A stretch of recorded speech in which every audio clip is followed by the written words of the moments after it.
9 remaja ditangkap polisi usai terlibat tawuran di kawasan Jakarta International Stadium atau JIS Tanjung Priuk, Jakarta Utara. Dalam peristiwa ini, 1 remaja tewas. Kejadian para pelaku berjanjian dengan para korban untuk mengadakan tawuran di sekitaran Tanjung Priuk atau di Stadion JIS.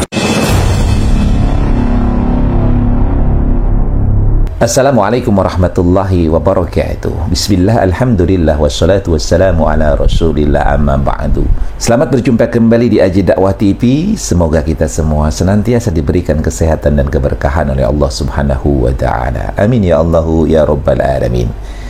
Di video kali ini kita akan membahas tentang tawuran di JIS yang memakan 1 korban nyawa. Tawuran yang terjadi di Jakarta ini tentu membuat malu Bapak Pramono Anung, karena Bapak Pramono Anung ini kemarin menganggap bahwa untuk menanggulangi tawuran di Jakarta itu hanya dengan sholawatan.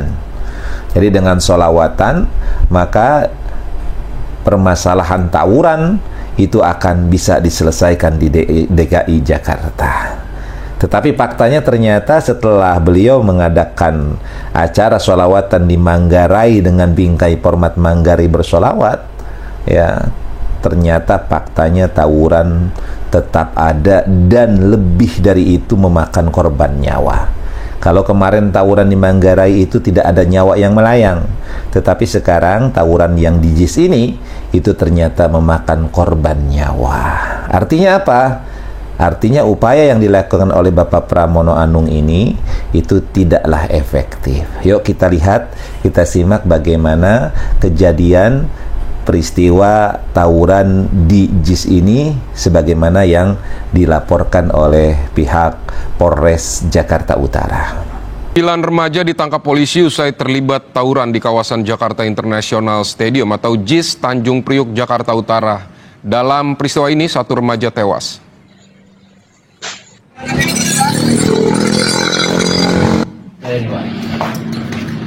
Saudara, awalnya kedua kelompok remaja ini berjanjian di media sosial untuk melakukan tawuran di kawasan Jakarta International Stadium. Mereka datang membawa senjata tajam. Akibat tawuran ini 1 orang tewas.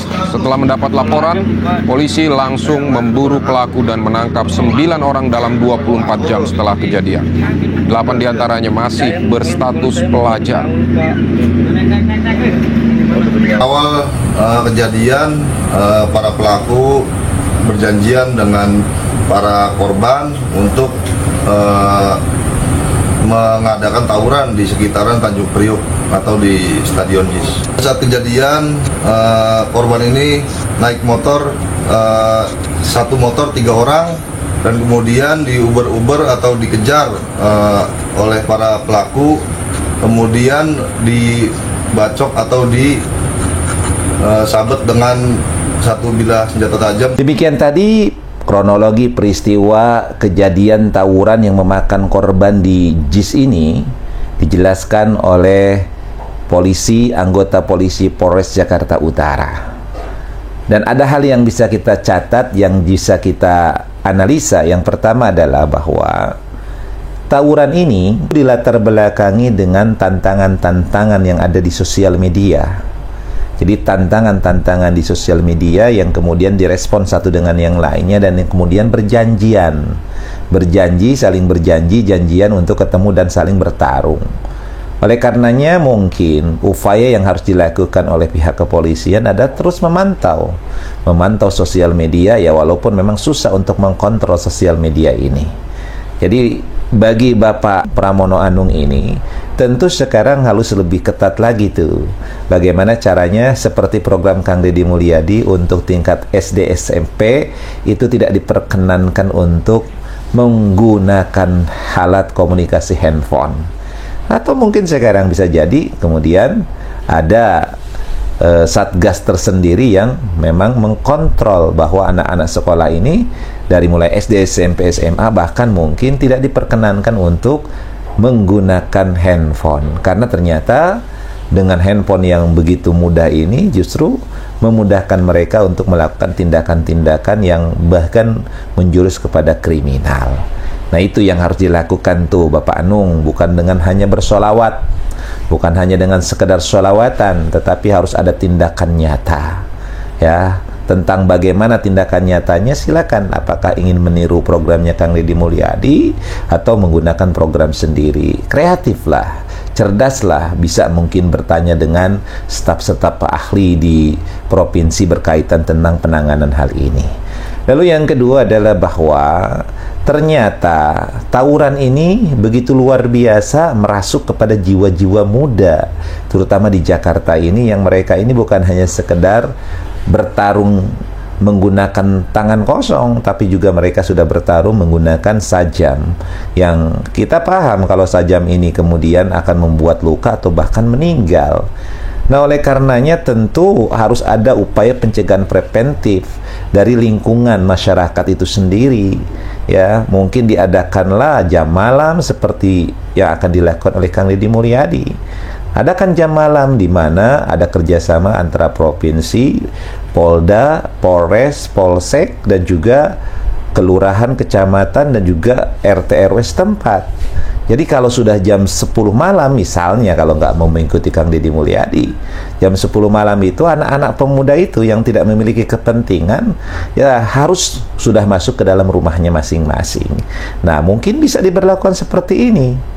Kalau seandainya tidak malu-malu Bapak Anung kemudian meniru apa yang dilakukan oleh Kang Deddy Mulyadi, walaupun berbeda misalnya dalam waktu pelaksanaannya, ataupun dalam rentang waktunya, ataupun dalam teknik pelaksanaan, tetapi pada dasarnya sama dalam rangka penanggulangan anak-anak ini kemudian berkeliaran tanpa ada tujuan yang positif, maka kenapa tidak Bapak Pramono Anung ini kemudian menerapkan program jam malam sebagaimana yang akan diterapkan oleh Kang Deddy Mulyadi.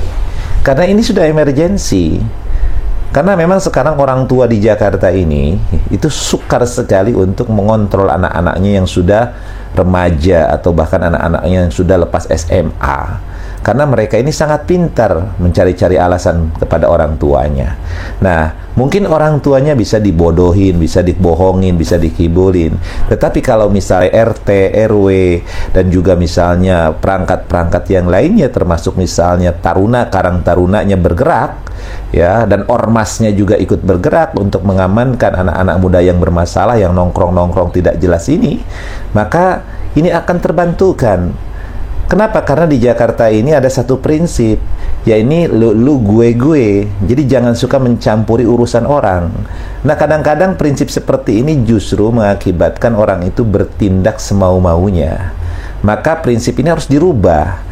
Jadi kita harus peduli terhadap apapun yang terjadi terhadap lingkungan dan masyarakat kita. Nah, ini yang harus diperhatikan oleh Bapak Pramono Anung. Jadi nggak cukup dengan program salawatan, Pak.